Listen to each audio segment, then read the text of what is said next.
Usually when you build a tool, there is this underlying expectation of physical precision. You know, you forge a hammer, Right. you heat the steel, you shape the head, you carve the wooden handle to fit the human grip perfectly. And when you swing it, it hits the nail. Yeah, it's a very direct relationship. Exactly. It's just a simple physical transfer of kinetic energy. The hammer doesn't have an opinion about the nail. No, it definitely doesn't. It doesn't decide halfway through the swing that actually it would rather hit the drywall. It does exactly what its physical architecture dictates, and it's entirely passive until a human hand picks it up. Right. I mean, you are the unquestioned master of that interaction. The tool has no agency. It possesses no internal model of the world whatsoever. Its entire existence is basically confined to the specific physical moment of use. But the landscape of modern technology has fundamentally shifted away from the hammer. Oh, completely. When you step into the current ecosystem of machine learning and artificial intelligence, you are no longer swinging a passive tool. You are conjuring an agent. Which is a terrifying thought when you really dig into it. It is. We are building systems that evaluate environments, make autonomous decisions, and act without our constant guiding hand. Welcome to the deep dive, by the way. Today, we are unpacking something known as the alignment problem. Yeah, and it really is the classic sorcerer's apprentice scenario playing out in real time. But, on a global infrastructural scale. Right. We are essentially the apprentice who has figured out the magic words to animate the broom. Yeah. We tell the broom to fill the cauldron with water, and we sit back, just thrilled by our own cleverness. We feel like geniuses. Exactly. But because we only told it to fetch water, and we failed to explicitly tell it to stop when the cauldron was full, or we failed to define what a flooded room even is, the broom just keeps fetching water until we drown. So we conjure this highly capable, utterly compliant force, we give it a set of instructions, and then we scramble in absolute panic to turn it off when we realize our instructions were dangerously incomplete. And for anyone listening, this isn't some thought experiment restricted to the halls of computer science departments anymore. We are literally handing over the keys to society. We really are. We're putting algorithmic systems on autopilot in the cars we drive on the highway. We're using them to screen medical scans for tumors. We're using them to decide who gets a mortgage, who gets hired for a job. And even who gets released on bail in the criminal justice system. Exactly. So the stakes are quite literally life and death, liberty and confinement, economic ruin and prosperity. The challenge we are facing here, which computer scientists call the alignment problem, is arguably the most critical, technical, and philosophical hurdle of our time.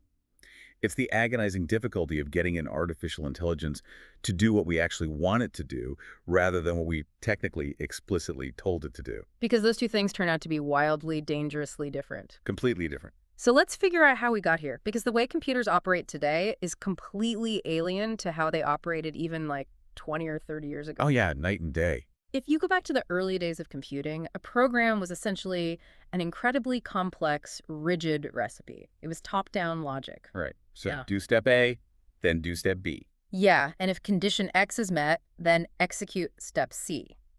The human programmer had to possess a perfect, exhaustive understanding of every possible variable the computer might encounter and write a specific rule for it. And early pioneers in artificial intelligence genuinely believe they could hard code human cognition that way. Wait, really? Yeah.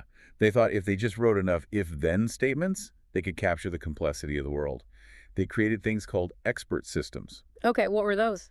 So they would sit down with a doctor, for example, and try to map out every single logical step the doctor took to diagnose an illness, and then they translate that into thousands of lines of code.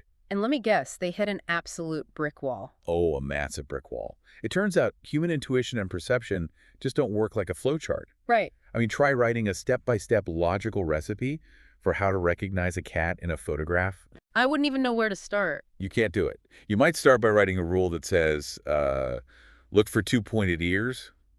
But what if the cat's ears are folded back? Or what if the cat is facing away from the camera? Exactly. What if it's a hairless cat? Or what if the photo is entirely in shadow? The number of geometric, lighting, and textural variables is just infinite. So the top-down, rules-based approach basically collapsed under the sheer messy weight of physical reality. Yes. The field had to pivot entirely. Instead of humans playing the role of an omniscient god handing down the exact rules of reality on stone tablets, computer scientists decided to build empty statistical models and let the machines figure out the rules for themselves. Which is wild to think about. It is. We basically feed the machine massive piles of data, and we let it learn by observation. So in this deep dive, you're going to learn how that training data acts like a photographic filter that shapes AI's reality. We'll get into why mathematical fairness is literally impossible to perfectly achieve. Yeah, that part is mind-bending. It really is. And we'll talk about how the bleeding edge of computer science is trying to teach machines human values by having them watch us. Right. But first, I want to get into the underlying mechanism for how a machine actually learns from all that data, because it operates on this mathematical process called stochastic gradient descent. Yes. The name sounds totally impenetrable. It sounds like pure jargon, yeah. Yeah. But the physical metaphor is actually quite intuitive. Okay, let's break that down, because this is the engine under the hood of everything we are going to talk about today. How does stochastic gradient descent actually work? Make that make sense. Okay, imagine a hiker dropped into a massive, rugged mountain range. The hiker's goal is to find the absolute lowest point in the entire landscape, so the bottom of the deepest valley. Epic, got it. But the catch is, the hiker is completely blindfolded. They cannot look around to see where the valley is. So all they can rely on is the feeling of the ground immediately under their boots. Precisely. They take their foot and they tap the ground slightly to the front, slightly to the back, slightly to the left, and slightly to the right. Yeah. They are testing the slope or the gradient. Right. If tapping to the right feels like it goes downhill, the hiker takes a small step to the right. They stop and they repeat the entire process. Tap, evaluate the slope, take a step downhill. So this is what the algorithm is doing. Yes. In machine learning, the landscape is a mathematical space representing errors. The higher up on the mountain you are, the more mistakes the AI is making. The bottom of the valley represents perfect accuracy. Okay, so if we map this back to trying to recognize a cat in a photo, Mhm. the AI starts at some random point high up on the mountain of error. It looks at a picture of a cat and makes a completely random guess. It says, that's a toaster. Right. And the system acts as a referee. It tells the algorithm, no, you are wrong. Your error is very high. So the algorithm slightly tweaks its internal mathematical dials as parameters. It basically takes a small step downhill.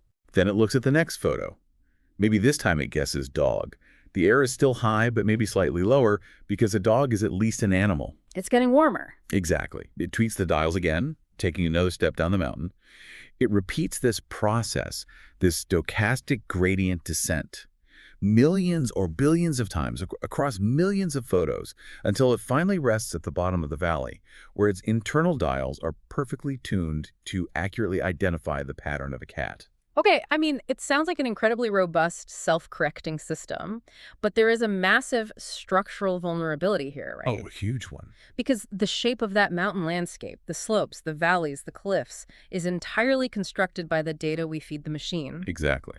If the hiker is learning the terrain by feeling the ground beneath them, what happens if the map we gave them is fundamentally distorted? The machine is completely at the mercy of its examples. Its entire reality is bounded by the training data. And this brings us to a really visceral, real-world collision between mathematical optimization and human perception. Because when you build a system entirely on data, you have to look uncomfortably close at what that data actually represents. Yeah. Let's look at a watershed moment for this exact problem. Think back to the summer of 2015. Google had just rolled out a massive redesign of the Google Photos app. Oh, I remember this. They introduced this incredibly ambitious feature where the app's underlying neural network would scan your entire camera roll and automatically group your photos into folders, and it would generate captions. It was meant to be magical. You could search graduation cap or beach, and the algorithm would instantly retrieve every photo that matched the concept without you ever having to manually tag them. Yeah, and the underlying model was an absolute triumph of that stochastic gradient descent process we just described. It had analyzed millions of images, found the bottom of the error valley, and learned to categorize the visual world with astonishing speed. Right. Until a black web developer named Jackie Alsine opened the app to look at his personal photos. Right. He navigated to an album of selfies he had taken with a black friend. And above the photos, generated automatically by Google's cutting-edge neural network, was the auto-caption, gorillas. Yeah, and the fallout was immediate. It was an incredibly painful, shocking failure of the technology. Yeah. The public reaction was understandably severe. Within hours, senior Google engineers were frantically deploying patches to stop the system from applying that label. But the truly vital thing to understand here is the mechanical reality behind the mistake. The algorithm did not possess any malicious intent. Right. The code itself wasn't imbued with racist ideology. The neural network was simply executing stochastic gradient descent. It was mathematically optimizing its parameters based on the examples it had seen during its training phase. It was doing exactly what it was built to do. The failure was entirely in the landscape of the training data. When the engineers at Google trained that image recognition model, they fed it millions of photographs from the internet to teach it the contours of the visual world. But that dataset was fundamentally impoverished. Well, it contained an overwhelming abundance of faces with lighter skin and a drastic, severe lack of faces with darker skin. So when the model encountered Elsene and his friend, it was like the blindfolded hiker stepping onto a patch of terrain that just wasn't on the map. Exactly. The system simply had not been given enough high-quality examples of dark-skinned human faces to build a robust mathematical category for them. It looked at the pixel values, compared them to its deeply skewed internal encyclopedia, and output the closest statistical match it could find based on its extremely limited universe of examples. And the way Google eventually, quote-unquote, solved this specific problem is quite revealing about the limits of the technology. It really is. Because 3 years after the incident, tech journalists decided to test Google Photos again to see how the algorithm had improved. And they found that Google hadn't miraculously taught the AI to flawlessly distinguish between dark-skinned humans and primates. No, their solution was total brute force. They had simply deleted the word gorilla, along with chimp and monkey, from the algorithm's vocabulary entirely. The system literally could not tag a picture of an actual gorilla at a zoo anymore because the engineers still could not trust the underlying model not to make that catastrophic associative error. It's just an incredible admission of defeat. They had to blindfold the system to a part of the animal kingdom because the foundation of its human recognition was too unstable to fix easily. Yeah. But this phenomenon technology failing to accurately perceive dark skin because it was calibrated on a skewed baseline, it's not a new problem invented by artificial intelligence. It has a deeply entrenched mechanical history. You see the exact same thing when you look at the history of analog photography. The parallels there are striking. For decades throughout the 20th century, the global film industry operated on a foundational calibration tool known as the Shirley card. Okay, what is the Shirley card? So if you were developing film at a commercial lab anywhere in the world, you had to ensure the chemical baths and the exposure times were properly balanced so the colors would look natural. Right, to do that, the technicians needed a standardized reference point, like a control image. Exactly. They used a photograph of a model named Shirley Page. She was an employee at Kodak, and she had very fair skin. Her image, wearing a brightly colored dress, was distributed to thousands of photo labs. The technicians would develop the Shirley card, and they would adjust the chemicals until Shirley's skin tone looked perfect. And the mechanical consequence of that choice is just staggering because the entire chemical ecosystem of film development was globally optimized for white skin. The medium of photography literally struggled to capture dark skin. Yes. The dynamic range of the film emulsion was chemically biased. If you took a photo of a black person and a white person in the same lighting, the film couldn't expose both properly. The dark skin would lose its contours, the facial features would vanish into shadow, the contrast would completely break down. The technology itself was blind to a massive portion of humanity. And not because of a conscious decision to ruin photos of black people, but because the default baseline of reality, the Shirley card, did not include them. And the catalyst for finally changing this chemistry in the 1970s is one of the more ironic footnotes in technological history. Because it was not driven by the civil rights movement, right? No, not at all. It was not a moral awakening within the executive boardrooms of Kodak. It was driven by corporate complaints from chocolate manufacturers and furniture companies. Yeah, you can't make this up. The candy companies were furious that they were paying for advertising photography, but the Kodak film couldn't distinguish between the subtle brown tones of milk chocolate and dark chocolate. Right. And the furniture companies were complaining that the film couldn't capture the intricate grain patterns of dark mahogany wood. It was only when corporate America demanded better rendering of brown objects that Kodak finally formulated new film stocks, like Goldmax, that had a wider dynamic range capable of exposing darker colors accurately. It's wild. The Shirley card was a physical, chemical bottleneck on reality. And today, the massive data sets we use to train artificial intelligence are the digital equivalents of the Shirley card. They are the invisible baselines that dictate how our algorithms perceive the modern world. So let's look closely at what the 21st century Shirley card actually looks like, because for years, one of the most prominent gold standard data sets used by researchers and corporations to train facial recognition systems was called labeled faces in the wild. Yes, labeled faces in the wild. It was assembled around 2007 by researchers who scraped thousands of images from Yahoo News. The idea was to capture faces in natural settings, different lighting, different angles, different expressions, rather than just posed mugshots. And it was treated as a robust, objective reflection of humanity. Thousands of algorithms were trained on this specific dataset, optimizing their parameters to master the faces contained within it. But years later, independent researchers finally decided to run a demographic audit on labeled faces in the wild to see who exactly was in it, and the results are jaw-dropping. This dataset, which served as the foundational bedrock for facial recognition research globally, was 77% male and 83% white. The sheer imbalance in the data architecture is almost comical when you look at the raw numbers. That single dataset contained 530 photographs of George W. Bush. Wait, 530? Yes.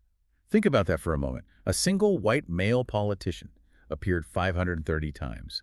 If you take every single photograph of a black woman in the entire data set and combine them, it doesn't even come close to the number of pictures of George W. Bush. That is insane. So if the AI is the blindfolded hiker and the data is the mountain, we essentially built a mountain where the vast majority of the terrain consists of George W. Bush. Exactly. The algorithm explores that terrain. It learns every conceivable variation of a white male face. It learns the lighting, the angles, the shadows. It carves an incredibly deep, precise valley of understanding for that specific demographic. Right. But for a black woman, the terrain is virtually flat. The algorithm barely spends any time there. So when you take that trained model out of the lab and deploy it in the real world, it is mathematically destined to fail when it encounters a face it hasn't mapped. This is exactly what Joy Buolamwini, who is a brilliant computer scientist at MIT, proved in her groundbreaking research. She was working on facial analysis software, and she realized the system she was using simply couldn't detect her face at all. Wow. Yeah. The webcam would be on, the software would be running, and it would register nothing. Huh. But the moment she put a literal featureless white theater mask over her face, the system instantly recognized a face. So the software needed the proxy of whiteness to even trigger its basic detection threshold. Yeah, and Buolamwini realized this wasn't just a quirk of her local setup. She systematically audited commercial facial analysis algorithms from massive tech giants, companies like Microsoft, IBM, and Face++. And the crucial part of her methodology was that she didn't just look at the overall accuracy rate. If a company boasts an overall accuracy of 95%, that sounds excellent, right? Yeah, you'd think so. But she broke the performance down into intersectional quadrants. Lighter-skinned males, lighter-skinned females, darker-skinned males, and darker-skinned females. And the moment you slice the data intersectionally like that, the illusion of overall competence shatters. Completely shatters. For lighter-skinned males, the commercial systems were practically flawless. The error rate was a minuscule 0.3%. The algorithms had thoroughly mastered that terrain. Wow. 0.3%. Right. But when you move across the quadrants to darker-skinned females, the error rate skyrocketed to an abysmal 34.7%. The systems were failing more than 1 out of every 3 times. This is what happens when the parliament of data, so to speak, is unbalanced. Certain demographics are granted a massive majority of the votes during the training phase, dictating the shape of the algorithm's intelligence. And other demographics are structurally disenfranchised, leaving the algorithm dangerously ignorant. And we really must recognize that this ignorance is not confined to the realm of vision and pixels. The exact same vulnerability exists in how artificial intelligence understands language, text, and concepts.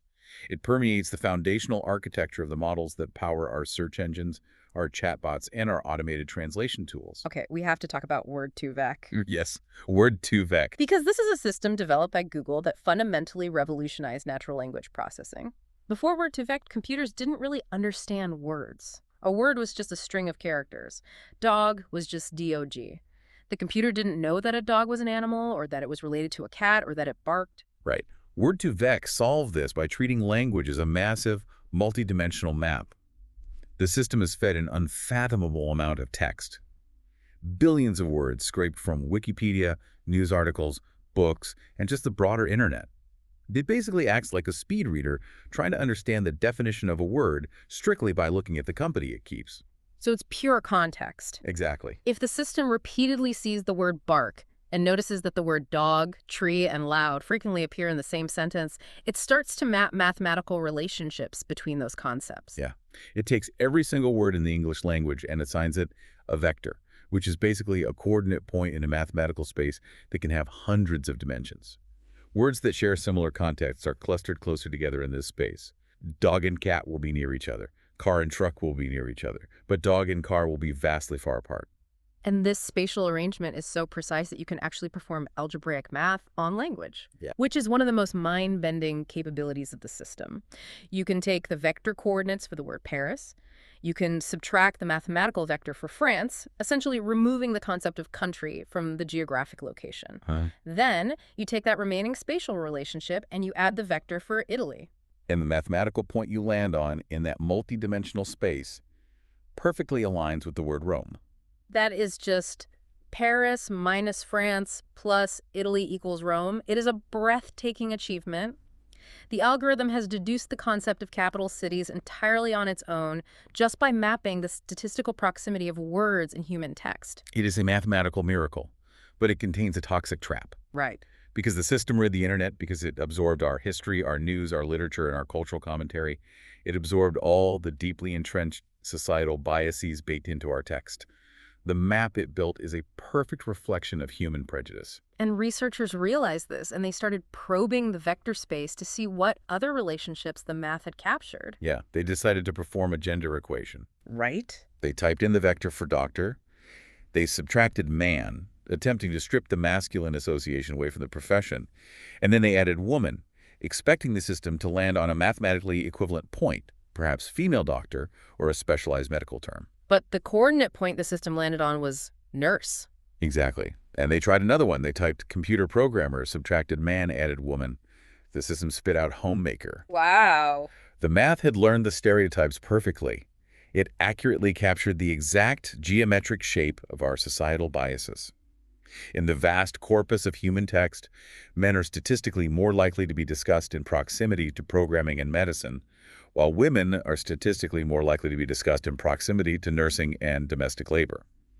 The vector space mapped that reality with cold mathematical precision. Wait, let's pause here. Let's really engage with this because I can hear a skeptical listener raising a major philosophical objection right now. Okay, let's hear it. If the AI language model is just functioning as an incredibly accurate historical mirror, if it is dutifully reading our actual books, analyzing our actual news articles, and cataloging our actual hiring data from the past century, isn't it technically mathematically correct? Right. If the historical reality is that the computer programming industry was overwhelmingly male-dominated and the nursing field was overwhelmingly female-dominated, why shouldn't the AI reflect that reality?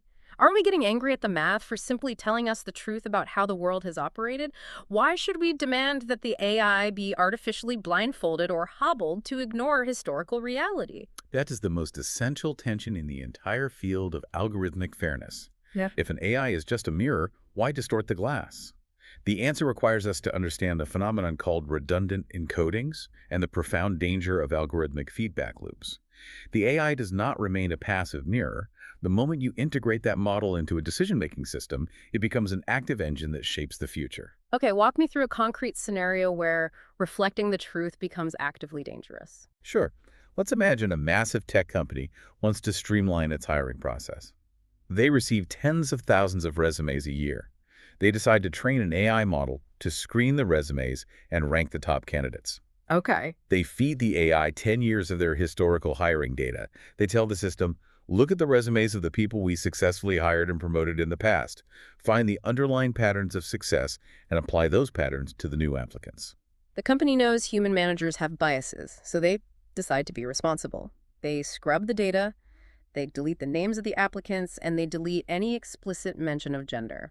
They think they have blindfolded the AI to sex, forcing it to judge purely on merit, skills, and experience. But the AI still has access to the full text of the resumes. Yeah. And this is where redundant encodings tear down the blindfold. A redundant encoding is a seemingly neutral piece of data that heavily correlates with a protected attribute. The AI is a brilliant statistical engine. It will quickly realize that over the past 10 years, candidates who were hired rarely had the word softball on their resume, while candidates who were rejected frequently had the word softball. It will notice that candidates who attended certain women's colleges were disproportionately rejected. It will look at the verbs and adjectives. Maybe male candidates historically use words like executed or commanded, while female candidates use words like collaborated or facilitated. Exactly. The human managers who made those historical hiring decisions possessed unconscious or explicit biases that favored male candidates. The AI doesn't know what gender is, but it perfectly maps the vocabulary patterns of the rejected class. It uses those seemingly innocent words, softball, collaborated, the names of certain clubs, as a highly accurate proxy for the female gender. It reverse engineers the bias. So it reconstructs the prejudice out of the statistical breadcrumbs. Yes. And here's where the feedback loop snaps shut. The company deploys the model. The AI scans a new batch of resumes, spots those redundant encodings, and systematically downranks the female candidates. Wow. The company, trusting the objective math of the machine, hires fewer women. Next year, when the AI is retrained on the latest batch of hiring data, the correlation between those female proxies and rejection is even stronger. The bias is deepening. The AI isn't just reflecting a sexist history anymore. It is actively perpetuating and laundering that sexism through the veneer of objective mathematics. It takes historical prejudice, encodes it into the infrastructure, and guarantees that the future will look exactly like the past. By demanding the AI accurately reflect reality, you eliminate the possibility of reality ever improving. So we're trapped in this loop. If we rely on historical data, we inherit historical flaws. We can try to intervene with photos by making sure we photograph more diverse faces. We can try to manually adjust the math and language models to forcefully push the vectors of doctor and woman closer together. But what happens when the math itself mathematically refuses to be balanced? What happens when our human intuition of fairness fundamentally breaks down at the level of raw statistics? Well, we are about to step out of the realm of photo tagging and resume screening and into a much darker, vastly more consequential domain. We have to examine how these algorithms operate when human liberty is on the line. Yeah, because across the United States criminal justice system, judges and parole boards increasingly rely on algorithmic risk assessment tools. When a defendant is arrested, they are often evaluated by an AI system that looks at their criminal history, their demographics, and survey questions, and spits out a risk score. Right. This score predicts the likelihood of criminal recidivism, so the statistical probability that the individual will commit another crime if they are released on bail or granted parole. And the intention behind deploying these tools was genuinely progressive. The justice system knows that human judges are wildly inconsistent. A judge might deny bail because they are tired or hungry or harboring unconscious racial biases. Right. The hope was that an algorithmic risk score would provide a cold, objective, standardized baseline, eliminating human prejudice from the courtroom. So one of the most widely used of these tools is a proprietary system called COMPAS. It has been deployed in courtrooms nationwide. But in 2016, an investigative journalism outlet called ProPublica decided to run a massive audit of the COMPAS algorithm. They wanted to see if the machine was actually delivering on the promise of objective fairness. ProPublica obtained the COMPAS risk scores for thousands of defendants in Broward County, Florida. Because they were looking at historical data from a few years prior, they possessed a crucial advantage: a crystal ball. They had the initial algorithmic prediction, and they had the actual police records showing what happened over the next 2 years. They could see exactly who went on to reoffend and who stayed out of trouble. And the findings of that investigation completely shattered the consensus on algorithmic fairness. Just to impartially report the facts as presented in the text, ProPublica found that on a macro level, the COMPAS tool was relatively accurate.